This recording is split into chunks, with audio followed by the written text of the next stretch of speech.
being poly just kind of enriches my life to meet more beautiful humans. Yeah. Today's guest is genderqueer, demisexual and polyamorous, and they even breathe fire. It's about to get hot in here.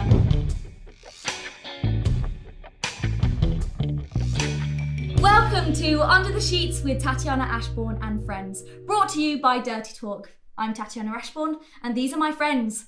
This is Dragon, everybody!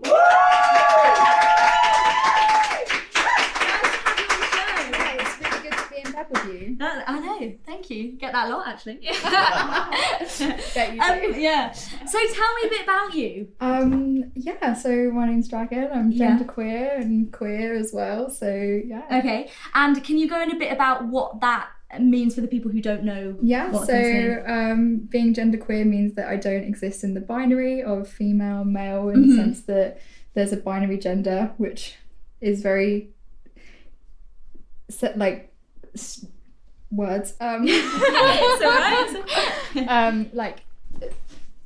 in society, do you know what I mean? It's very structurally kind of implemented, and we see it more so even now, like when you go into like girls and boys sections in shops and stuff, like it's so coloured to be gendered. And as that's kind of happening and we're kind of moving forward into this world where things are just so much more put onto, you know, gender stereotypes and things like that, and it, you know, as someone who's AFAB, so assigned female at birth, I don't know what your experiences are, but you know, you're told from a very young age that your goals in life should be to get married and have kids, and you know, you can't play rugby because it's a boys' sport, but you're supposed to be playing like netball or like dress up or like something really, I don't know, gendered basically. Yeah. And so your pronoun is they and their.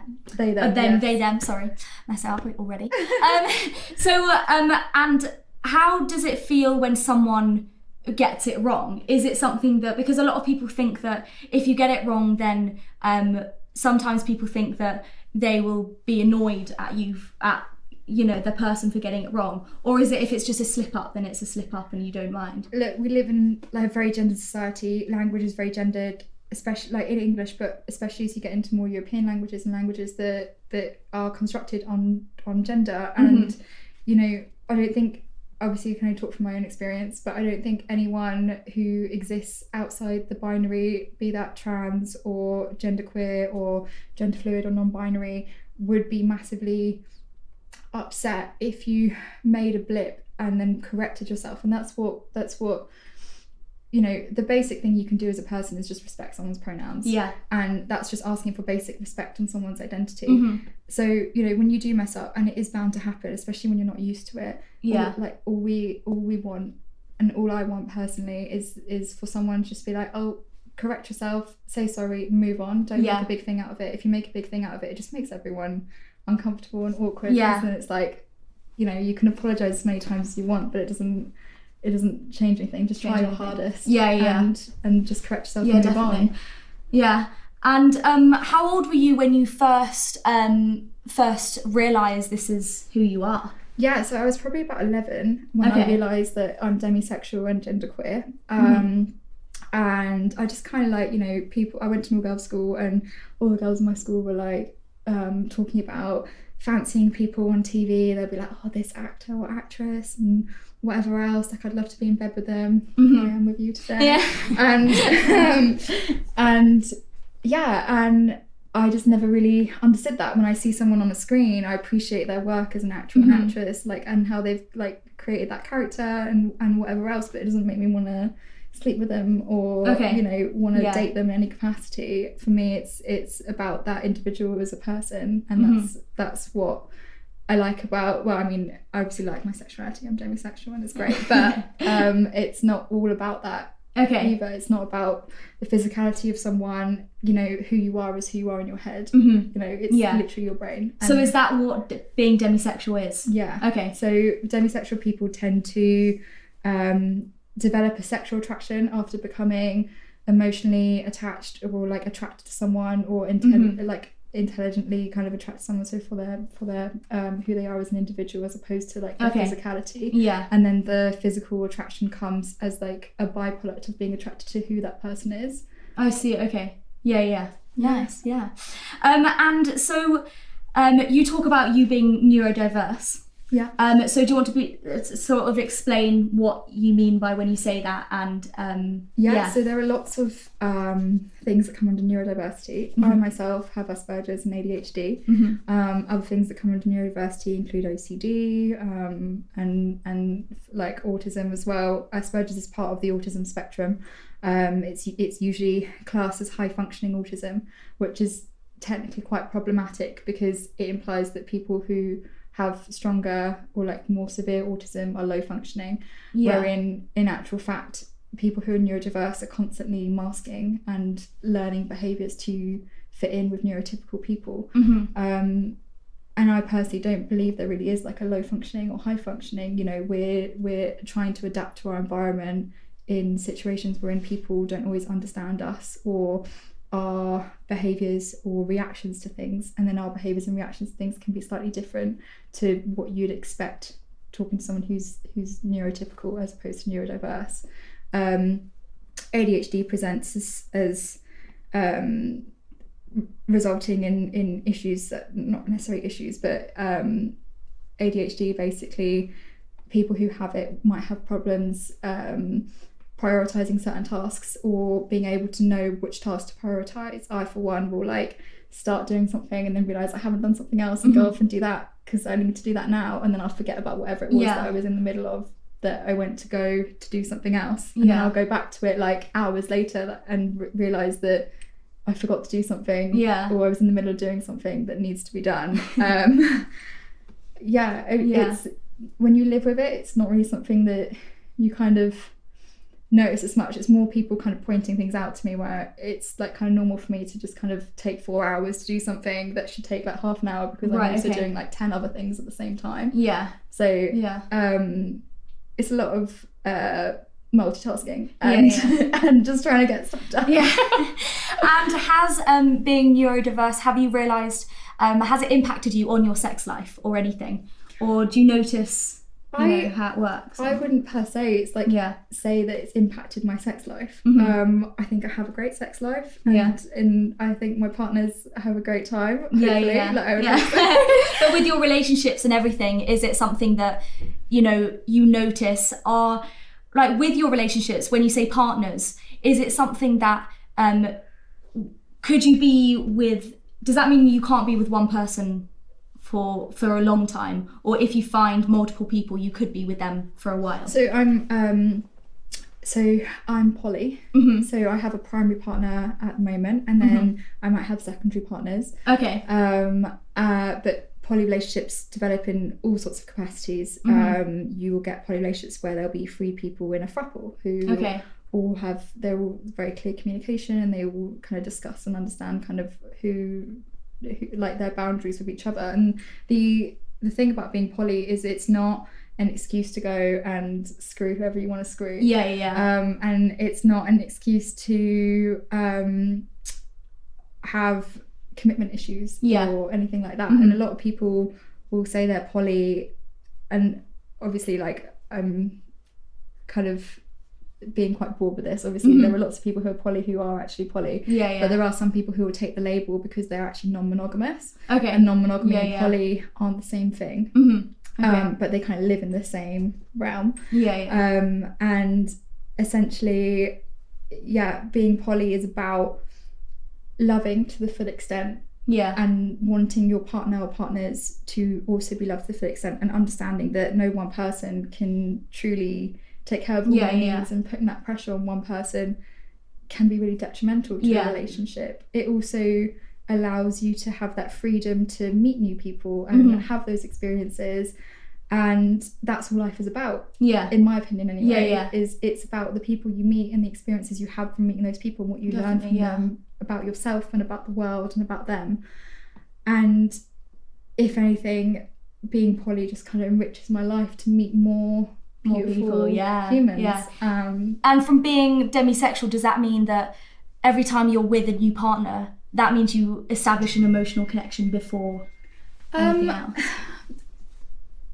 Yes and no. Like my secondary partners will be people who I am really good friends with, or, you know, we have a connection that's intellectual, or we, you know, have something specific that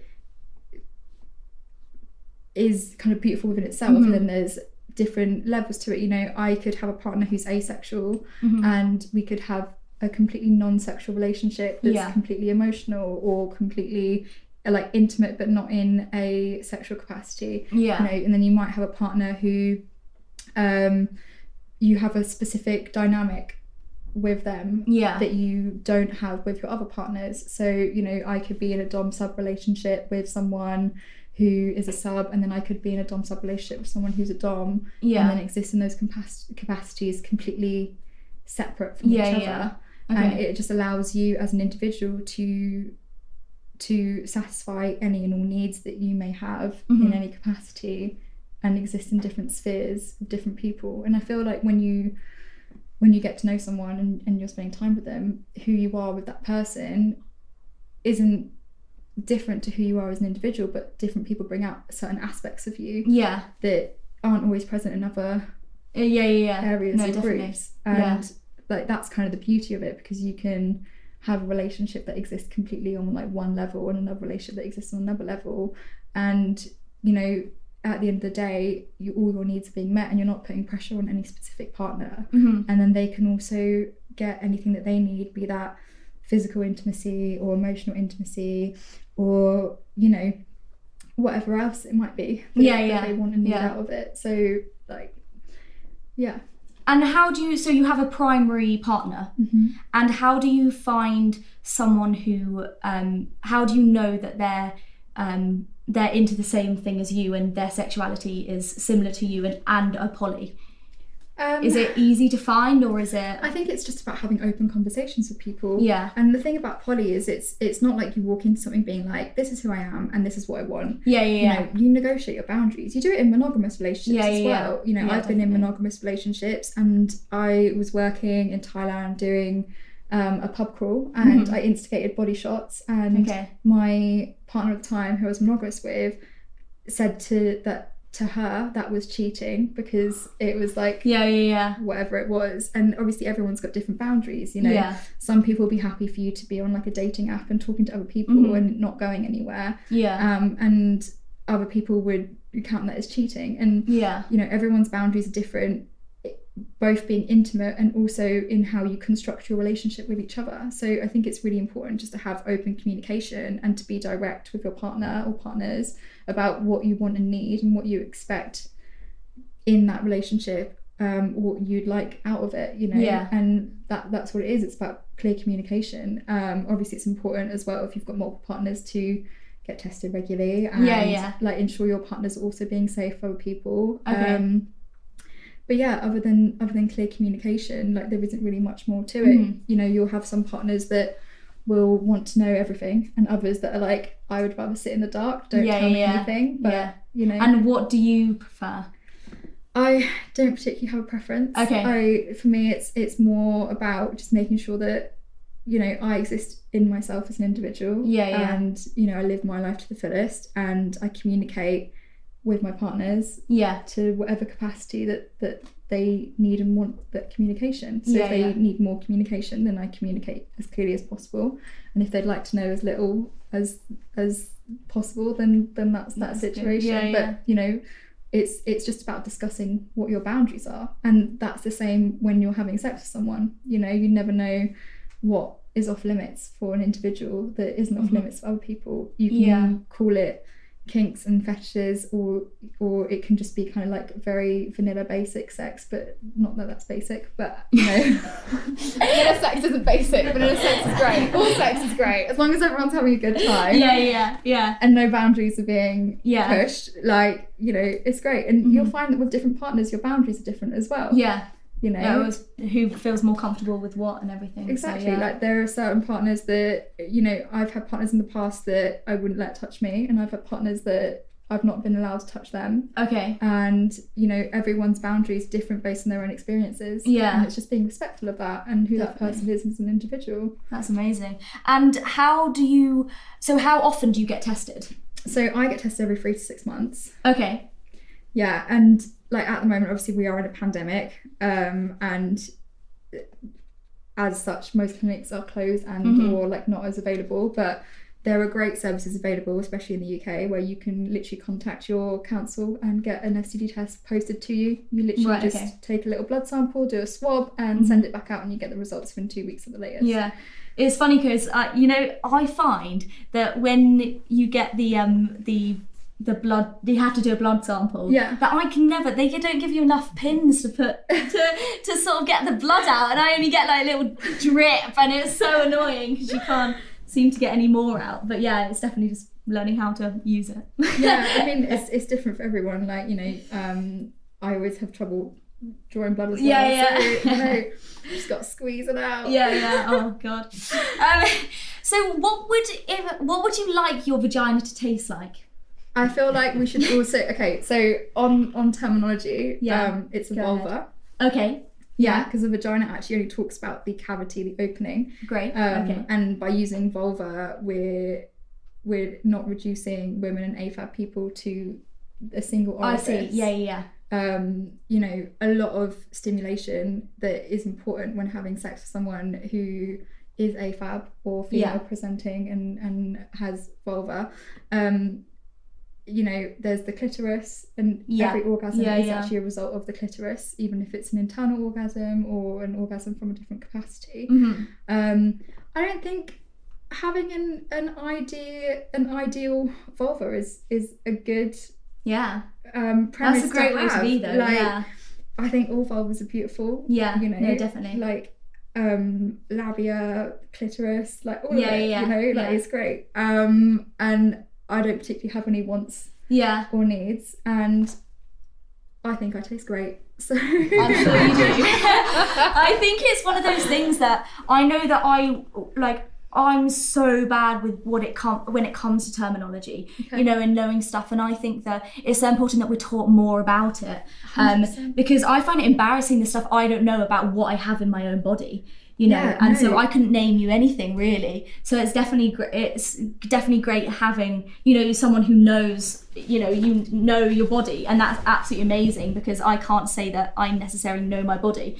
But yeah, that's great. And what age did you start learning about your body, like, and touching yourself? I don't know. I think I think as someone who's AFAB, who, you know, is like, you know, has a vulva and such, you know, we're not really told much about it, and you know, we don't have the opportunity to see other vulva, you know, you see diagrams and whatever else, and porn obviously isn't a good representation. Lots of people have labiaplasties, and porn is a fantasy, like it exists as a fantasy, and no one should be trying to replicate what happens in pornography in the bedroom, because that's not real sex. Not to undermine porn stars or anything like that. Obviously, like, what they do is really important and really great because it allows people to live out those fantasies. But you know, when we're talking about vulva and what it should or shouldn't look like, there is no should or shouldn't. You know, if you have larger or smaller labia, that's okay. If you have pubic hair or no pubic hair, that's okay. Like, pubes exist for cleanliness. Like, it's clean to have pubes, and it's just as clean not to. It's whatever you want and need as an individual, you know. And I think as long as you're comfortable with your body, that's what's important. I think we should be able to see more bodies. Like, we should be able to see what people look like, because we're fed an image, especially as women, of the ideal women and what we should look like. And you know, it's all marketing. It's for us to buy products and plastic surgery, and you know, conform to this hypersexualized ideology of what women should look like, when that's not what women do look like.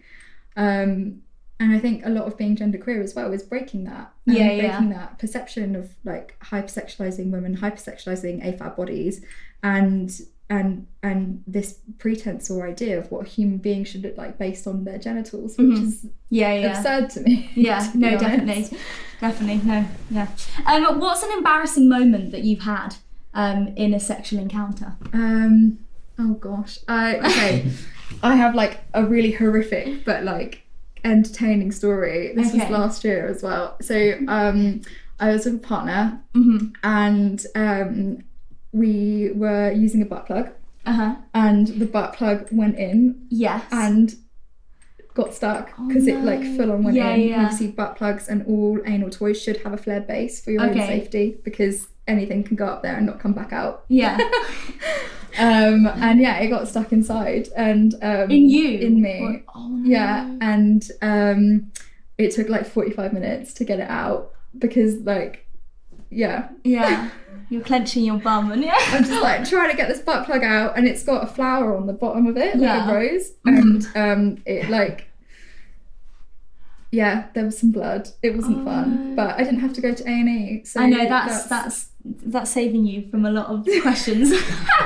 Thankful that didn't turn out to be an atrocious disaster. Your reaction, did you know that it was stuck when it got up? Or when I realised that it kind of got pushed in more than it should have, and then I was like, what's going on? And then I went to the bathroom and checked, and was like, this is a bad situation. And did your partner help you out? Or? No, I just went and sorted it, because I was like, I just need to go to the bathroom, I'm just going to get this out. I was like, I don't need help, I do not need your help, I do not want your help, I'm just going to get it out myself, because like also having like, you can also tell your pain thresholds and when things are hurting out, and if someone else is helping you with something like that, obviously I'd recommend, if you do get anything stuck in your anus, please go to A&E. do not try and DIY it out like I did. Oh wow, that's amazing.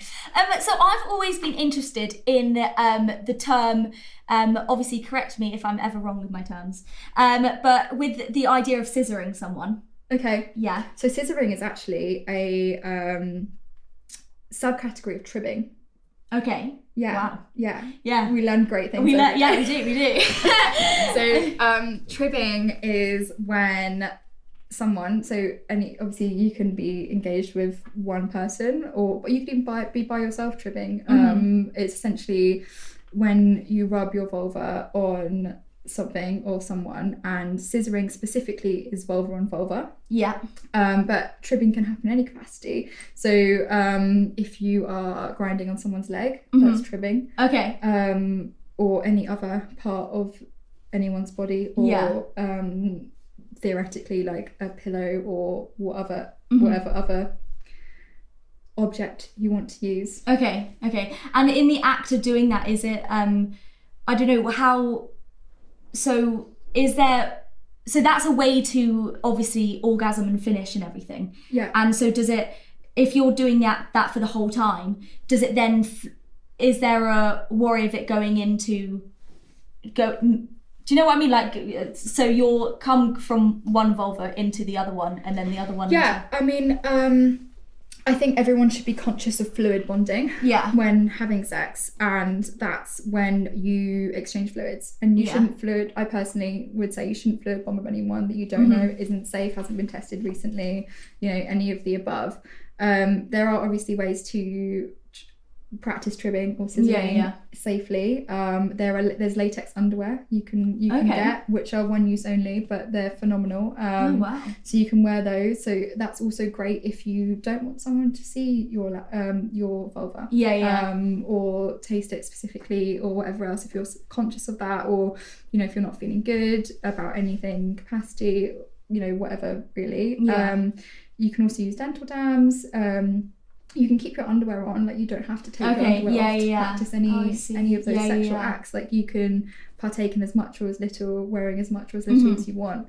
When it comes to fluid bonding, I personally, like when it comes to like tribbing and scissoring, it's not an act that I partake in massively. Obviously it comes into play when you're getting hot and heavy in the moment, but there are lots of other ways to stimulate yourself or your partner that aren't to do with tribbing or scissoring specifically. You can also get like double-ended dildos if you wanted to in that capacity.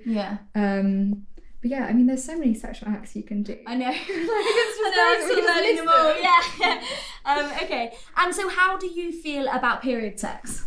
I think people should have sex on their period. Okay. I don't have an issue with it. Right. I think, there's nothing dirty about period blood. We menstruate. Mm-hmm. People menstruate regardless of gender. There are men that menstruate. There are women that menstruate. There are non-binary folk that menstruate. Periods are genderless. And if you want to have sex, there's no reason why you shouldn't. Yeah. Put a towel down, have a bath before, have sex in the shower. Like, you know, limited mess, limited cleanup, like get it all sorted, hose it down. Amazing. Yeah, definitely. I think a lot of people are conscious of period sex. But is it painful for a person on their period? If anything, having sex on your period is the opposite of painful. Stimulating and having an orgasm whilst on your period will help with cramps. Okay. It can also speed up your period. So if you have a very long period, if you're having an orgasm on your period, it will help your uterine lining to break off faster. And you can actually speed up your period. So you can turn a 5-day period into a 3-day period. Yeah. Obviously that's not directly corresponding to like every person. Yeah. But for example, when you're giving birth, if you're having a really long labour, your doctor might suggest that you have an orgasm, because that might help you induce labour sooner. And similarly, it will help with the pain, because having an orgasm is euphoric. It is a good feeling, and it does reduce pain. If you have a headache, have an orgasm. Yeah. Like, good advice. Yeah. No, definitely. Got back cramps, have an orgasm. It's a solution to everything, I swear. That's great. And we were talking earlier about period pants. Yes, we were. So if you could, Yeah, so I'm actually on my period at the moment, because, it doesn't stop. Periods don't stop for anything or it's anyone. Very hard. Yeah. So I'm actually wearing these. They're by She Thinks, which is a period product company, and they're really great. I'm essentially free bleeding right now, which is great, because tampons actually absorb up to 70% of your natural fluids, which means that you're more prone to yeast infections and thrush after your period, having used tampons. And also tampons and pads and disposable products aren't good for the environment or your body. So I really love period pants. Highly recommend. Also genderless. You can get boxes, you can get high-waisted ones like the one I'm wearing currently today. And they run in all sizes. They are for all people, regardless of shape or gender. Honestly, it's so good. And so easy, And how do you wash them? So they just go in the wash like a normal pair of underwear, but because they soak through, obviously they absorb your blood. So I tend to put them in the sink in cold water for a little bit, squeeze them out, and then throw them in the wash, just to try and like reduce the amount of blood that like stays in them and whatever else. But they come out clean, and you just wash them, clean them, put them on again. Like I've got 2 pairs and I rotate them. That's so amazing. I'll wear one for a day and then put the other one in the wash and then put the other ones back on. But and then if I don't have period pants for whatever reason, I'll be wearing a moon cup, because reducing waste, and also it's healthier for your body. So oh wow. And how do you, so when you're with a partner, do you say, oh, by the way, I'm on my period? Or do you not even say it? Do you just go into it? I will have a conversation with a partner about how they feel about having sex on periods. Because just because I'm on my period and I'm comfortable having sex on my period doesn't mean that my partner will be. And similarly, when they're on their period, if it's someone who can have a period or who does have one, then it's like I wouldn't assume that they're comfortable. Everyone's got different boundaries, like I said earlier, and being clear about what your boundaries are is really important, and having clarification about your partner's boundaries is also really important. Also, just because I'm comfortable having period sex doesn't mean that I will be every day.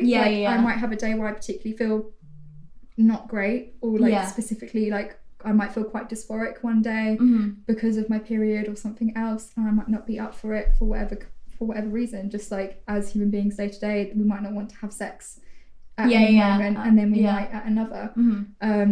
So if I'm on my period, and if it's my primary partner will probably know, because we talk about these things. Yeah. And then if I was seeing a secondary partner and I happened to come on, I'd just be like, I'll just either bring it up casually in conversation, or you know, we might have discussed it prior because we might have been in that situation before. But yeah, it's just a conversation that you have around menstruation and how they feel about it. And also with if your partner has a vulva as well, would it be that you shouldn't have, if you're both on your period, you shouldn't have sex because of the mix of blood? Or is that... Well, I mean, if you're fluid bonded, you're fluid bonded. So if you're having any unprotected sex, it makes no difference having unprotected sex on your period. Okay. I didn't know whether blood was worse or whatever or not. If you're fluid bonded, you're fluid bonded. Yeah, so fluid bonding is any instance wherein you're exchanging fluids. So if you suck your fingers and then use them on a partner, that's fluid bonding. Okay. Even if you're not going down on them directly. Yeah. If you'd want to not fluid bond, you would get your partner to suck your fingers and then use them. Do you know what I mean? And there's ways that you can... But wouldn't that mean not getting the saliva of the partner? Yeah, but you're putting it on your fingers, so it's not going into any orifice of your own. Right, okay. Yeah. So, like, do you know what I mean? Yeah. But a lot of people aren't conscious about this. You might have sex and in whatever capacity with someone, regardless of genitals and whatever else. You know, if you're having unprotected sex with someone who has a penis and you have a vulva, or vice versa, and then, you know, you're talking about pulling out or whatever else, there's still pre-cum, there's still semen that's going to be exposed. You're still completely exposed with that partner sharing fluids. And I think it's something that people don't think that consciously about, but the minute you're exchanging fluids, like, you are fluid bonded with someone, so it makes no difference whether you're on your period or not. Yeah. Because if you're already fluid bonded, then it's just another fluid. Do you know what I mean? Yeah, no, definitely. So and it's That's, well, great. And what does sex mean to you? I don't know. Like, I think sex exists in a lot of capacities. I think it's masturbation may. Okay, great. Yeah. Perfect. So, you know, everyone should just go touch themselves later, have a great time. I think sex can exist in any capacity you want it to exist in. You can have sex with a partner, multiple partners, on your own. You know, it's natural. You're well within your rights to have as much or as little sex as you want, and there's nothing wrong with the amount of sex that you're having, as long as it isn't infringing on day-to-day life. Yes. I don't think sex means anything specific to me. If I have an emotional, intimate connection with someone, it's just another bridge for that intimacy. Sometimes you just want to get off. Like, that's it at the end of the day. And other times, like, maybe you just want to get your partner off and make them feel good. Like, I don't think sex means anything specific to me. And sex and intimacy don't always go hand in hand either. You know, everyone's sex life lives on a different level, and I think it's good to have sex, and it's good if you don't want to have sex, you just do whatever you want to do, as long as you're being safe and healthy and respecting other people's boundaries. And, you know, consent is important and sexy always. And so how did you, because well, first of all, let's talk about, so you have an OnlyFans account. I do have an OnlyFans account. And so how does that work? So what is it that you, can I ask what you post? Like, what is so anything that Instagram won't let me post. Basically. Like, I might just be filming myself one day, take a couple nudes, I might get dressed up in a costume or lingerie, put that up there. I put a lot of behind the scenes of my fire and burlesque acts. So my OnlyFans is a lot of stripping and costumes and dancing. I haven't really done anything kind of full frontal explicit on there yet. I'm not opposed to the idea, it's just not something that I've kind of catered to or done anything for before. I do, as a performer, have a BDSM set, which I do in cabarets, clubs, and wherever I get booked for. It's not something that I can do at the moment because of COVID and distancing. But, you know, I think, I mean, I'm quite a kinky person. I've got whips and floggers and canes and... Well, tell me about that. How does that work? You know, so how do you... talk about that with someone and to go into and then whip it out, you know, literally. Yeah, I mean, but you know, I mean, I have all my sex toys on display in my home. Okay. So like anyone who came into my home would just see all my sex toys, because my space is a very queer, sex positive space. I've got pamphlets and artwork That's amazing. that's very sexual and you know, talks about safe sex and being having protection and consent and, you know, understanding your own body and, you know, having that open line of communication. Different people are into different things. I think, you know, it's always important to ask, be open to having those conversations, and yeah, like if you have a particular fetish or kink, there's no shame in bringing it up. And you shouldn't feel shame either. And if you do, maybe your partner isn't the right partner for you. You know, at the end of the day, just because I am into some kinky things doesn't necessarily mean that all my sex is kinky. I do have a lot of like very standard vanilla sex, and that's fine. And then I, you know, also have a fair share of like kinkier sex with restraints and wax and toys and whatever else really. So. And how do you work out, like, are you trained with the safety of it and everything? So is there like, obviously with the use of control and everything, do you set a safe word? Do you set, you know, so you should always have a safe word if you're engaging in anything that might push a boundary. I think even having sex that isn't kinky, you should still have a safe word, because you never know if you're going to go and cross someone's boundary. If you aren't ready for a safe word, you can use a traffic light system. So red, yellow, green, or red, amber, green, whatever really words you want to use.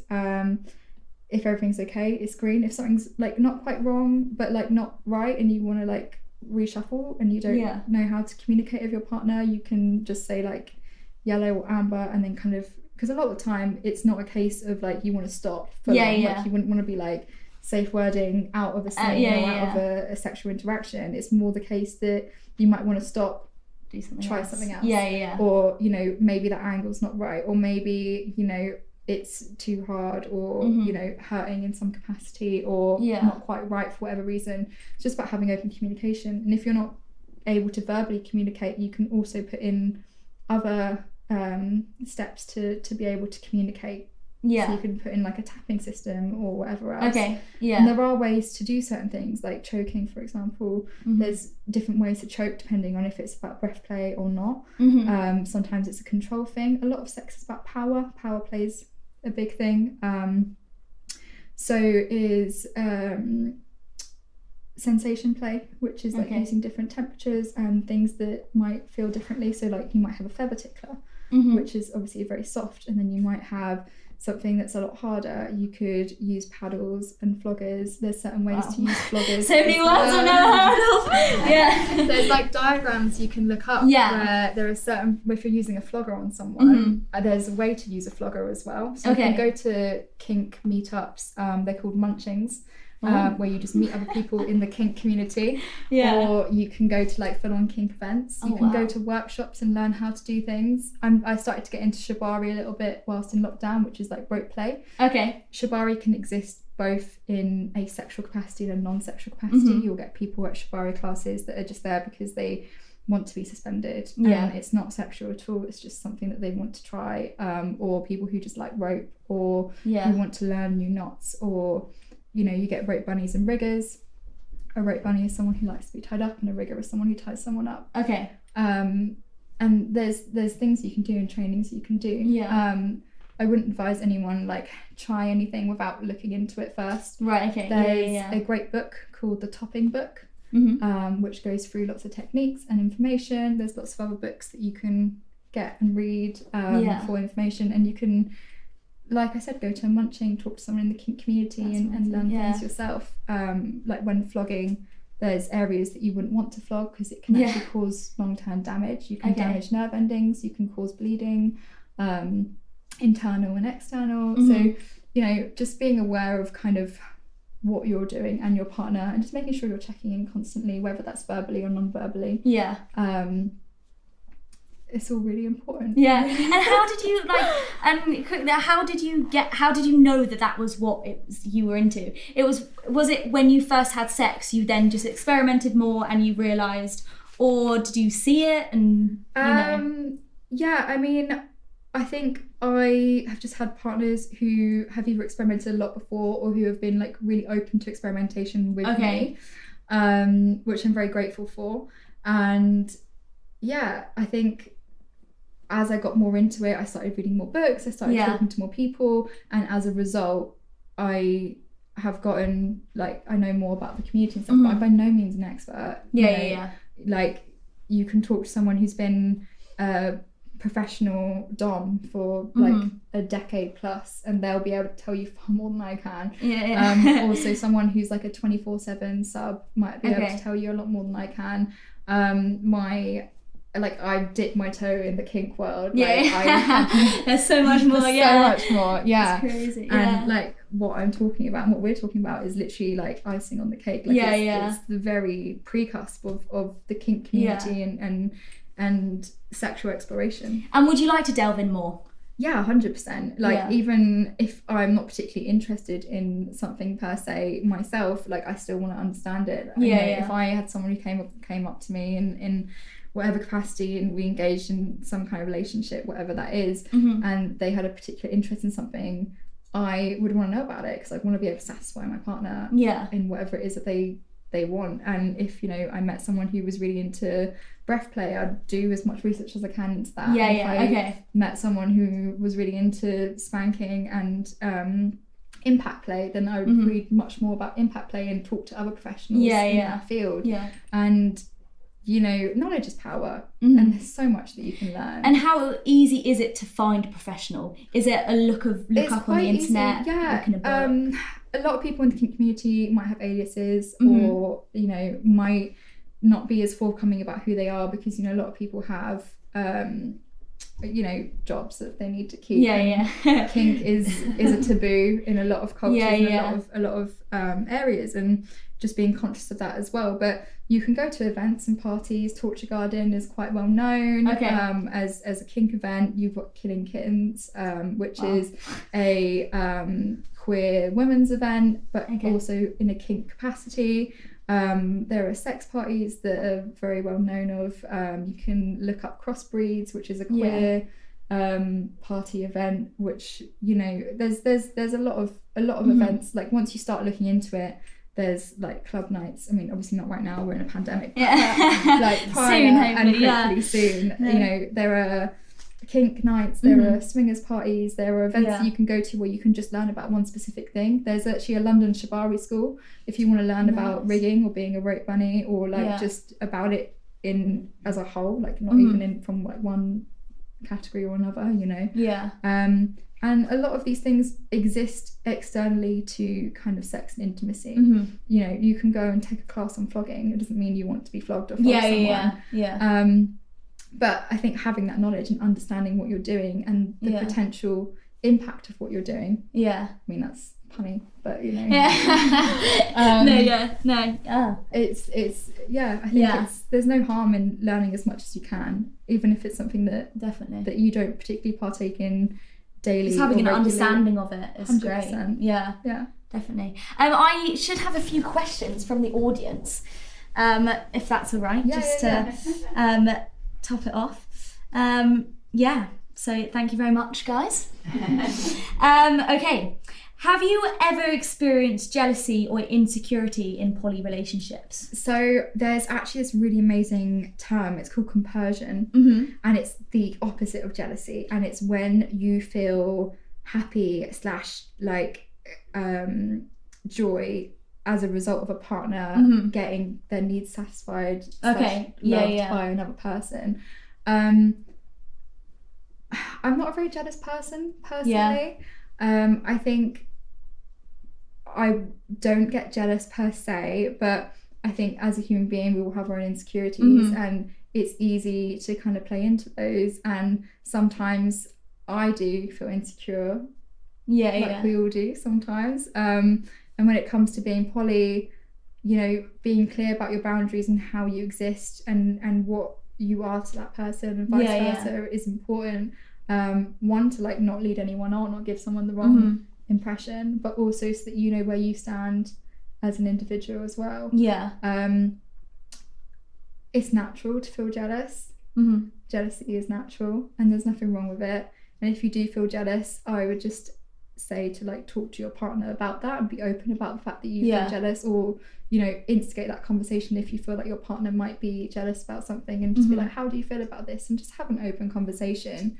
Because like the worst thing that can come with feeling jealous is you spiraling, or the other person spiraling, and not having that clear communication. And if you just open up and have a conversation and are clear and direct, then hopefully if you do feel jealous, that would go away. But I personally don't really experience jealousy with my partners. You know, if one of my partners that I'm going on a date or I'm seeing someone else, I'm like, I really hope they're great. And honestly, like, I'm open for my partners to meet each other as well. I have no issue with that. But obviously they all have their own boundaries too. And of course they can discuss those, and if they don't want to meet each other, then they don't have to.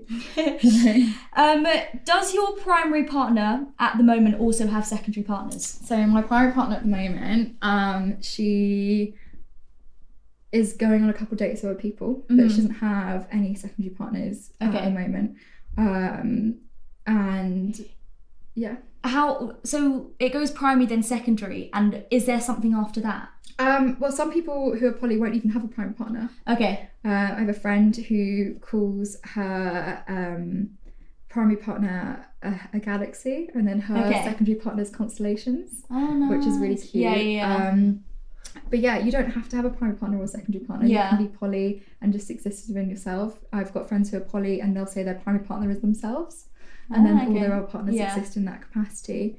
Obviously, all your relationships exist in different capacities as well. So you know, some people might have like a tertiary partner or whatever, and they might have kind of like levels to different people and different interactions. Like you might have a partner that's really casual and it is just sex, or it is just physical intimacy, whatever that is. Like I said earlier, you might have an asexual partner and your relationship might be like cuddling and holding hands and watching films together, or doing whatever it is you do with that person.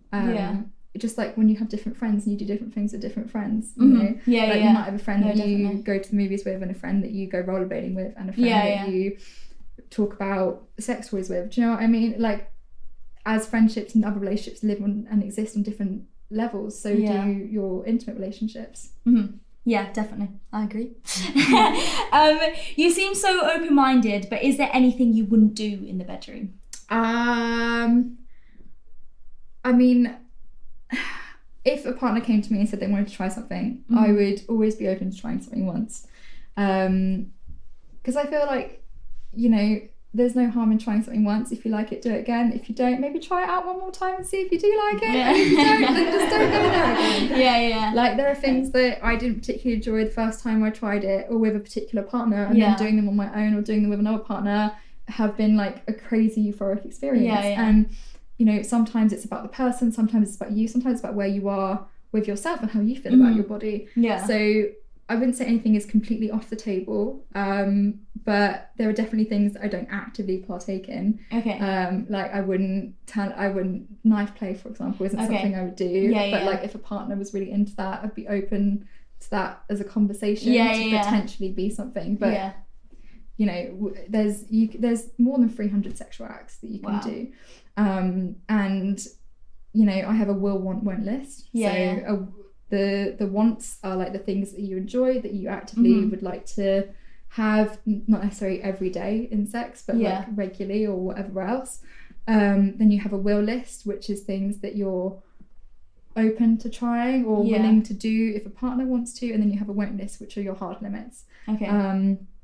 And yeah, my won't list is very, very small, but like, yeah, I think everything's negotiable. Okay, definitely. Do you use apps or websites for poly relationships or experiences? There are, so like I was talking, you know, I mentioned some of the parties before, and like the clubs and whatever. So some of them are membership based, and there are websites and whatever else. There'll be forums and ways you can talk to people, and then you'll get other there are apps and such. I mean, a lot of people are just on kind of the standard apps for dating, and will just say that they're poly. Okay. And that's kind of what I would do, to be honest. But there isn't really a particular app or website that I'm like on all the time, or whatever else, to be honest. Like, being poly isn't something that I'm actively doing every day. It's just kind of part of who I am. So you know, I spend a lot of time with my primary partner, and then I go on dates and stuff. But you know, we're in a pandemic, we can't really see other people all the time, so it's not really something that's like that I'm actively taking part in right now. But there definitely are communities and websites and apps out there for people who want to explore non-monogamy or being poly. Even if you're in a committed monogamous relationship and you want to try swinging, there are swinging websites and apps and such and so forth. So there's loads of avenues and facilities out there for people. Great. And you've bought something from your bedroom. I'm actually wearing it. So this is a vibrator that doubles up as jewellery. That's amazing. So it's a necklace. Do you know how to test a vibrator? I do not know. Okay, come in. I'm going to put it on your nose. On my nose, okay. So this is how you tell what it will feel like. Because your nose is almost as sensitive as your clitoris. No way. Yeah, so that's the highest it goes, and then there's a pattern as well. This is so... I've never done this before. So if you're it's like being hypnotised.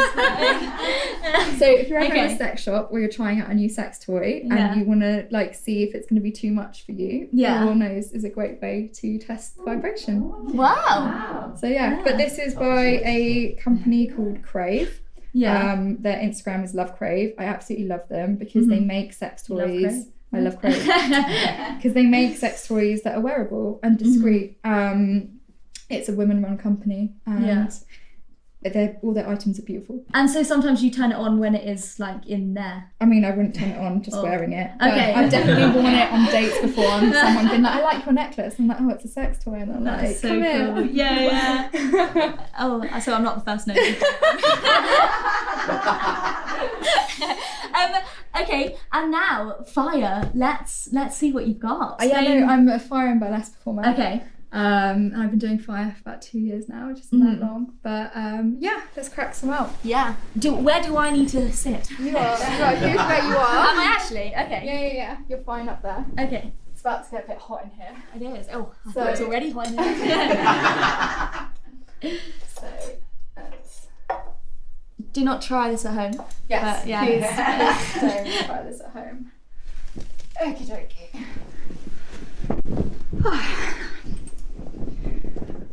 You ready? I'm so ready. I'm going to pass you the lighter in a second. Okay. Oh, I thought you were going to say pass me that.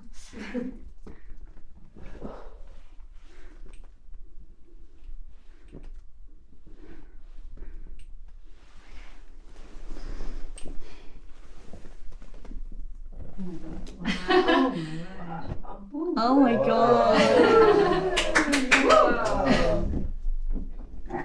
Oh my gosh. That's amazing. That's so cool. And it doesn't hurt? Well, no it doesn't. But if you'd like to learn, you can book a class with me. Oh my goodness. I would so do that. Yeah. So maybe we'll do a one-to-one at some point. But no, it doesn't hurt. Obviously, there's a lot of skill that comes into it. Yeah, definitely. And health and safety. But once you know all that, you can eat fire to your heart's content. That's amazing. Well, thank you so much for that. I've got a gift for you for coming on. No. I thought maybe you have a lot of sex toys, so I thought maybe let's not go that way. But these are sex checks. Oh, lovely. So you can deal out as many as you want. Thank you so much. No worries. Thank you very much. It's Dragon, everybody!